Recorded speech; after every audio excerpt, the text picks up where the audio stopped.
Bonjour et bienvenue dans la simulation boursière de Club Boursier. Donc, après avoir téléchargé votre document, il va apparaître sous cette forme, donc un .zip, c'est un document compressé.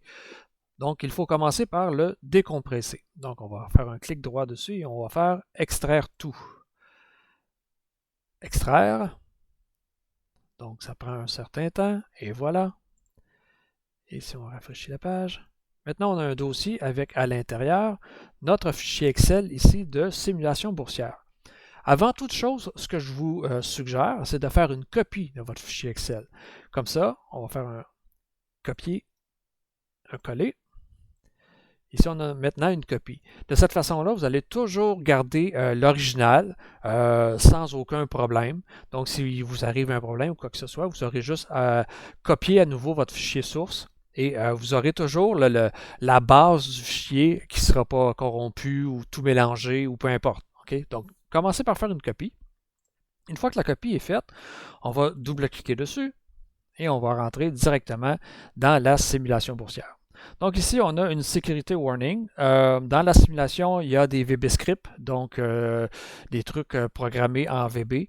À l'intérieur de ça, on peut aller mettre des trucs illégaux, des virus, des trucs comme ça. Je vous rassure tout de suite, il n'y a rien de tout ça dans la simulation. Donc vous pouvez faire oui. Et des fois, il va aussi vous donner un message, là, un warning disant écoute, il faut absolument que tu fasses attention.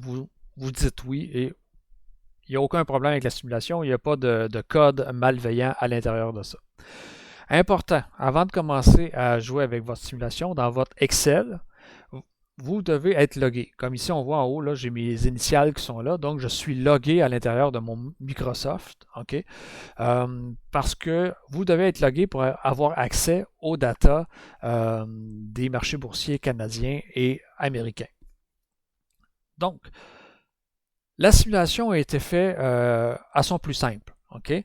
On ne tient pas compte des revenus de dividendes, on ne tient pas compte des frais de courtage, on ne tient pas compte de l'impôt, on ne tient pas compte des taux de change. Donc, normalement, si vous faites des investissements américains, c'est avec de l'argent américain. Bref, on tient compte de rien de tout ça. Donc, on garde juste le basic d'une simulation boursière. Et il faut noter qu'il y a un 15 minutes de délai entre les montants des actions ici versus ce qui est en temps réel sur le web. Donc, si vous vérifiez vos actions avec Club Boursier, c'est parfait parce que la simulation et Club Boursier ont environ le même nombre de minutes de délai. Okay? Par contre, si vous utilisez un site où ce que les cotes sont en temps réel et que vous faites du day trading, eh bien, vous trichez. Vous trichez vous-même parce que vous avez les informations 15 minutes avant. Donc, ça va être beaucoup plus facile de faire des sous si vous savez 15 minutes avant si les actions montent ou baissent. Donc, essayez de prendre un site qui a à peu près le même délai que Microsoft ici. Donc, pour s'amuser avec la simulation, les endroits où vous allez changer, que vous allez utiliser, c'est les endroits où on voit un jaune comme ça ici. Donc, les fonds investis, vous avez une encaisse de départ de 5 000 $. Et si on va plus loin ici, vous avez acheté des actions et vendre des actions. Okay? Donc, les boîtes jaunes, c'est les endroits où vous allez travailler. Le reste, ce qui est en gris, normalement, vous n'avez pas besoin d'y toucher, c'est seulement votre portfolio. Donc, pour commencer, vous pouvez vous dire, ben écoute, moi, 5 000 $, c'est beaucoup. L'argent que j'aurais à investir présentement à la bourse, ça serait plutôt 2 000. Donc, changez-le simplement. Vous mettez 2 000 $. Donc, c'est l'argent de départ que vous aurez pour votre simulation. Okay? Pour la cause, on va remettre ça à 5 000. Vous pourriez mettre 10, 20 000, le montant que vous voulez. Essayez de faire une simulation qui vous ressemble. Okay? Donc, pour acheter des actions, ici, on a notre portfolio qui est à gauche. On va retourner à gauche. En passant, tout se passe sur la même feuille de style. Hein. Il n'y a pas plusieurs feuilles de style, excusez-moi, feuille de tableur. Okay? Tout est à la même place ici. Donc ici, on a nos actions qui sont de la ligne 9 jusqu'à la ligne 28. Okay? Donc, si vous voulez acheter une action, on retourne dans la boîte Acheter une action et on va sélectionner la ligne 9. Si vous ne prenez pas la bonne ligne, il va vous mettre un message d'erreur. OK? Donc, on va prendre la 9. On va sélectionner une entreprise.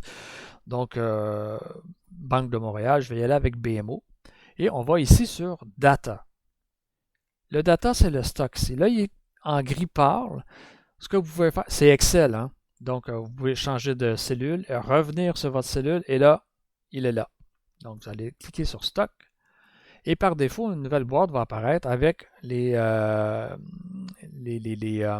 codes boursières à la bourse de Toronto, de New York et de Toronto et New York, etc.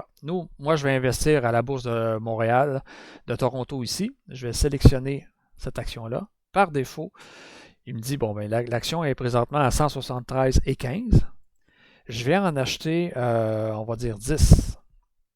Si on clique à côté, le calcul se refait et on fait acheter. Automatiquement, dans ma ligne 9 ici, on a la Banque de Montréal, 10 actions, le prix, le total, le prix actuel, gain et perte. Pour l'instant, on va attendre 5-10 minutes que le système se mette à jour, mais ça va bouger dans le temps. Par la suite, on pourrait dire je vais acheter autre chose. On va dire, je ne sais pas moi, TD. Encore une fois, il est devenu gris. On clique à côté. On revient sur lui. OK, Banque de Toronto, New York. Je vais encore prendre Toronto, tiens. Toronto, et je vais acheter 20 actions. OK, et je vais faire acheter. Ici, on a un message d'erreur. La ligne est déjà, il y a déjà la ligne contient déjà un placement. Donc, OK, je vais aller sur la ligne 10. On pourrait prendre la ligne 20 si on voulait. OK? On va faire acheter. Et là, sur la ligne en dessous, on vient d'acheter Toronto Dominion. Donc, notre portefeuille s'est déduit. La valeur de notre portefeuille présentement, c'est ça ici. Et le total est en 5000 parce qu'il ne s'est pas encore mis à jour. OK? Par la suite, si on veut vendre des actions, mais c'est le même principe. Disons qu'on veut vendre la ligne 1, la ligne 9, pardon, et on veut vendre, vous n'êtes pas obligé de vendre la totalité de vos actions. Vous pouvez en vendre juste 2. Donc, si on fait vendre, le montant ici a changé. Donc, on a vendu 2 actions sur 10 actions qu'on possédait. OK? Et vous continuez comme ça. Une fois que vous avez terminé, vous pouvez, c'est pas vous pouvez, vous devez, super important, sauvegarder votre document. OK? Donc, moi, je vais faire CTRL S. C'est le raccourci clavier pour sauvegarder sa simulation. Et vous pouvez la fermer par la suite. Le lendemain, le surlendemain, vous pouvez revenir dans votre simulation, la rouvrir, et tout est encore là. OK? Là, si on vient voir, ça s'est mis à jour. Pas de modif pour TD. Par contre, BMO vient de perdre 1,36. Donc, dans les 10 dernières minutes, vous avez perdu 17 sous par action pour aujourd'hui. Donc, vous pouvez travailler comme ça dans le temps. Assurez-vous de toujours sauvegarder votre simulation. Comme je vous dis, ça fonctionne. Vous devez être logué dans Microsoft. Vous devez avoir Excel installé sur un ordinateur ou un portable. Ça ne fonctionnera pas sur tablette et téléphone. Et ça ne fonctionnera pas non plus sur Google Sheet parce qu'il y a du VBScript. Donc, du code, ça vous prend un ordinateur ou vous pouvez sauvegarder sur un disque dur. Donc, voilà comment fonctionne la simulation boursière.